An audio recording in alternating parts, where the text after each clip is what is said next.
Evet sevgili dinleyenler, yaptıkları her müzikte adlarından sıkça söz ettiren Türkiye'nin genç ve başarılı gruplarından birisi hiç kuşkusuz. Hipersona canlı yayın konuğumuz. Öncelikle hoş geldiniz. Merhabalar, hoş bulduk. Merhabalar. Sevgili Bengisu, Bilgesu nasılsınız? İyiyiz gayet. Siz nasılsınız? Umarım her şey yolundadır. Çok teşekkür ederiz. Öncelikle bizi kırmadığınız için, vakit ayırdığınız için, programa katıldığınız için bir kez daha teşekkür ederek programa başlamak istiyorum. Biz teşekkür ediyoruz. Çok sağ olun. Birlikte bu akşam çok güzel bir zaman geçireceğimize hiç şüphemiz yok. Öncelikle tabii ki sizleri yakından yaptıklarınız müzikten ve sosyal medyadan ve konserlerden herkes tanıyor ama sizi daha yakından tanımak adına müzikle tanışmanız nasıl oldu? Nasıl anlatırsınız? Aslında bizim bu gitar çalma maceramız biz 7 yaşındayken başladı. Babam bize hediye olarak gitar almıştı ikimize de ve biz ilk o dönem klasik gitar çalarak bu müzik olayına başlamış olduk. Sonrasında ama bizim için dönüm noktası dediğimiz şey 2015 yılında lise grubunda çalarken liseler arası bir müzik yarışması vardı, çok meşhur o dönem. Biz orada Türkiye birincisi olduk. Ondan sonra bize albüm teklifi geldi. Zeytinli Rock Festivali'nde orada sahneye çıkmaya hak kazandık. Sonra devamında yurt dışında çaldık falan filan derken aslında her işler böyle büyüyerek devam etti. Hakikaten iyi ki de tanışmışsınız ki bu kadar değerli bir grup bir araya gelip bizlere bu güzel şarkıları buluşturmuşsunuz diyeyim ben.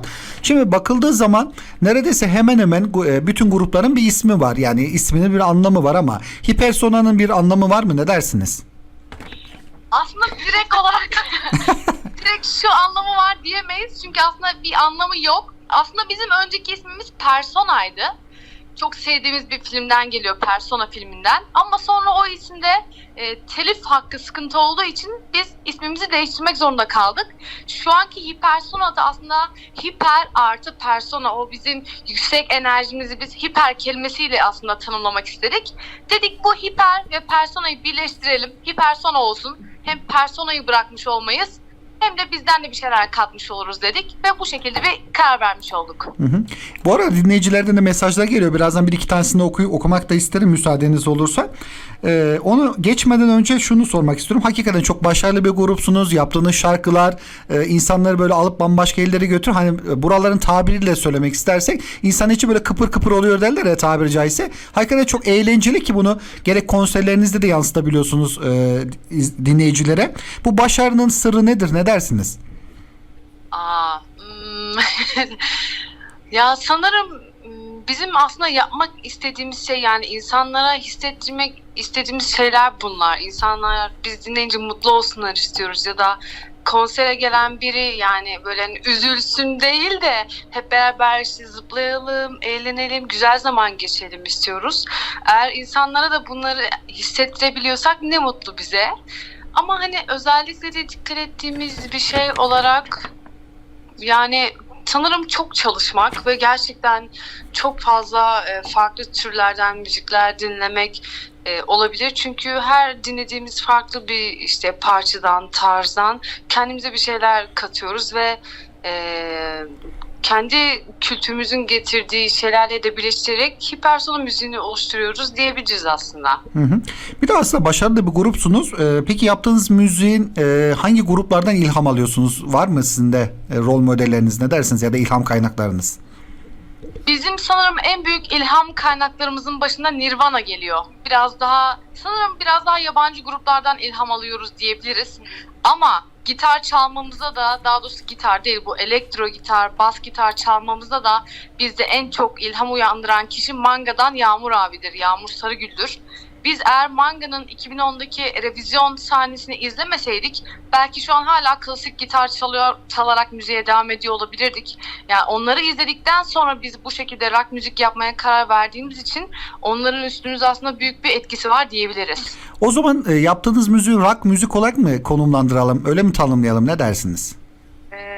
Aslında sanırım birçok farklı müziğin mixi olarak bir müzik tarzı yapıyoruz. Punk var, kesinlikle pop punk var, alternatif rock, özellikle son birkaç şarkıda biraz daha elektronik ve daha fazla pop öğeler de duyuluyor ama Yani hani sadece biz bunu yapıyoruz diyerek tek bir canlıda kendimizi de sınırlamak istemiyoruz. Bir de sıkıntısı oluyor mesela Türkiye müziğinde baktığımızda aslında yaptığımız müzik daha punk'a kayıyor gibi bir tavır var. Ama mesela yurt dışındaki müziklerle kendi şarkılarımızı karşılaştırdığımızda biraz daha alternatif rock, pop rock gibi. Yani biz de tam hani evet sadece bunu yapıyoruz diyemiyoruz o anda. İşte Doğru. tamamen ortaya karışık bir şey yapıyoruz yani biz de. Doğru söylüyorsunuz.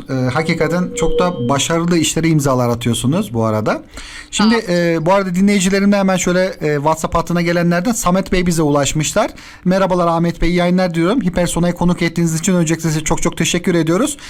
Geçtiğimiz yıl Milyon Fest'te kendilerini dinleme fırsatım oldu. Hakikaten sahne performansları harika demiş. Sevgilerimizi iletir misiniz demiş. Bizden de size iletmiş olalım. Çok teşekkür ediyoruz. Çok sağ olun. Yine hemen bize Zehra Hanım ulaşmışlar. Yine gelen mesajlar içerisinde. İkiz olmanın, grupta ikiz olmanın avantajları, dezavantajları var mıdır demiş. Gülücük koymuş ama ne dersiniz? Ya kesinlikle avantajı çok fazla çünkü Evet. grup işi çok zor bir iş. Grup yürütmek gerçekten çok zor. Çok iyi anlaşmanız gerekiyor. Kafalarınızın uyuşması gerekiyor. Müzik zevklerinizin uyuşması gerekiyor ve daha birçok şey var aslında arka planda.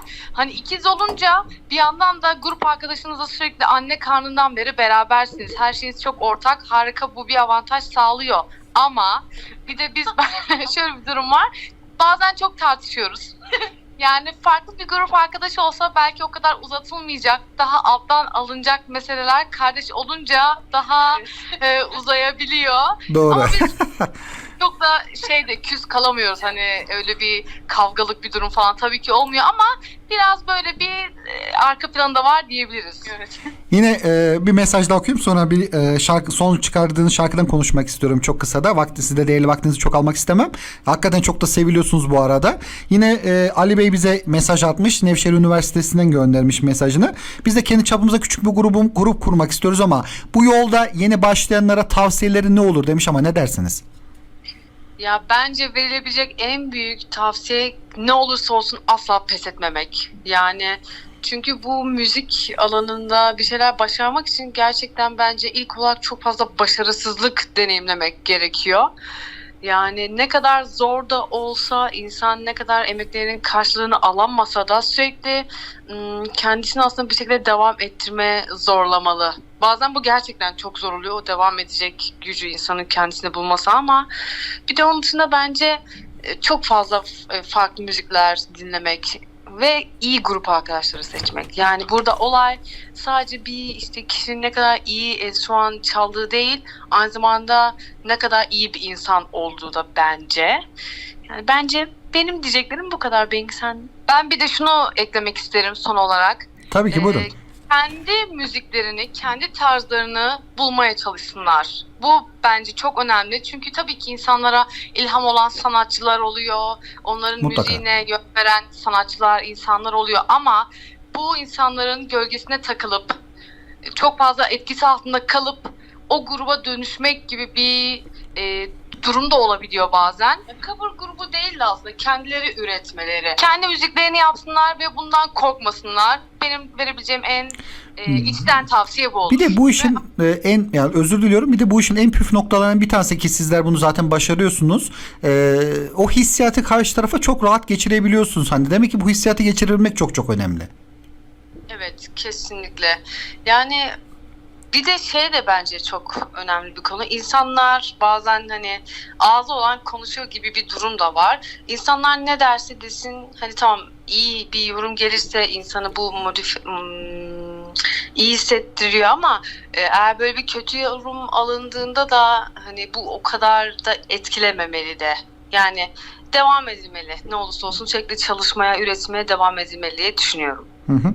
Peki, kurtulmak istemiyorum, beni bırakın burada. O ne güzel bir şarkıdır ki sizlere bağlamadan önce de, yayın öncesinde de dinleyicilerle de buluşturduk tabii ki o şarkıyı. Dediğim gibi çok da kıpır kıpır bir şarkı olmuş. Biraz hikayesini, öyküsünü anlatmanızı istesem ne dersiniz?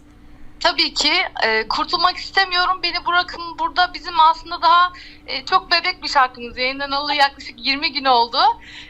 Şarkıyı neye yazdığımızdan birazcık bahsedecek olursak aslında Nana isimli bir anime var. Bir Japon çizgi filmi. Ve o anime bizi çok etkiledi. Aslında o animede de bir punk grubunun hikayesinden bahsediliyor. Biz de ilk izlediğimiz günden beri dedik ki biz bu anime hakkında bir şarkı kesinlikle yazmalıyız. Şarkıdaki sözler aslında her bir cümle, her bir satır birebir o animedeki olaylara denk gelecek şekilde ayarladık. Oradaki hikayenin akışına, oradaki olayların gerçekleşme sırasına göre yazıldı aslında. Bu şekilde aslında özetini geçebiliriz. Hı hı. Peki dediğim gibi çok soru da geliyor. Sizin de vaktinizi çok almamak adına bir programa yetişeceksiniz çünkü. Yine bir gün uzun bir zamanınızda bir müsait olduğunuzda geniş bir program yapalım lütfen. Çok seviliyorsun çünkü çok mesaj geliyor. Kısaca şunu sormak isterim ki Milyon Fest'te zaten Kapadokya'ya geldiğiniz ama yine böyle bir organizasyonda yine Kapadokya'da sizi dinleyiciler görebilecekler mi diyeyim, hem dinleyenler adına da sormuş olayım. Bir de yeni projeleriniz var mı ilerleyen günlerde, ne dersiniz? Ya biz Kapadokya'ya bayılıyoruz gerçekten. Kapadokya'da 2 kere festivalde çalabilme şansımız oldu ve her birinde sahneden çok mutlu indik. Kapadokya seyircisi gerçekten mükemmel. Her zaman oradan çok mutlu ayrılıyoruz. Ve bunu sürekli kendi aramızda da çok konuşuyoruz ya. Kapadokya seyircisi harika. İnsanlar çok güzel eğleniyor. İnsanların tepkisi çok güzel diye. Yani inşallah en kısa sürede tekrar oraya gelip çalabiliriz. Umuyoruz ki arayı çok açmadan bunu gerçekleştirebiliriz. Proje olarak da şu an aslında önümüzde bir İngiltere turnesi olacak bu Ağustos ayında. Onun hazırlıkları üstüne çalışıyoruz. Oradaki işte şehirler arası geçişler, konaklamalar, nasıl bir akış olacak, onlarla ilgileniyoruz. O yüzden bu ara biraz yoğunuz aslında. Ve ondan önce de haftaya değil 7 ve 9 Mart'ta Ankara'da ve İstanbul'da konserlerimiz olacak. En yakın konser takvimimizi de bu şekilde duyurabiliriz. Hı hı. Peki buradan son olarak tüm Kapadokya FM dinleyenlerine ve tüm Kapadokya'daki dinleyicilerinize, hayranlarınıza söylemek istedikleriniz nedir diyerek son sözlerinizi alalım. Buyurun. Bol bol Hipersona dinleyin. Sizi çok seviyoruz. Efendim çok çok teşekkür ederim. Çok keyifli bir sohbete imza attık. Hakikaten ağzınıza yüreğinize sağlık. Her zaman yolunuz müzikle birleşsin diyelim bir kez daha. Dediğim gibi bir geniş zamanınızda da yine böyle bir geniş bir program yapalım çünkü zaman olarak. Çünkü çok soru geliyor. Çok seviliyorsunuz. Hiç kuşkusuz. Her zaman müzikle yolunuz birleşsin diyelim ben. Bir kez daha keyifli akşamlar diliyorum her ikinize de. Teşekkür ederiz. Görüşmek üzere. İyi yayınlar. Çok sağ olun. İyi akşamlar. Çok sağ olun. Evet sevgili dinleyenler, hakikaten çok tatlı insanlar bir araya gelmiş ve muhteşem de şarkılara imza atıyorlar. Hipersona canlı yayın konuğumuz olarak radyolarımızda ağırladık sevgili dinleyenler. Ve saatler 20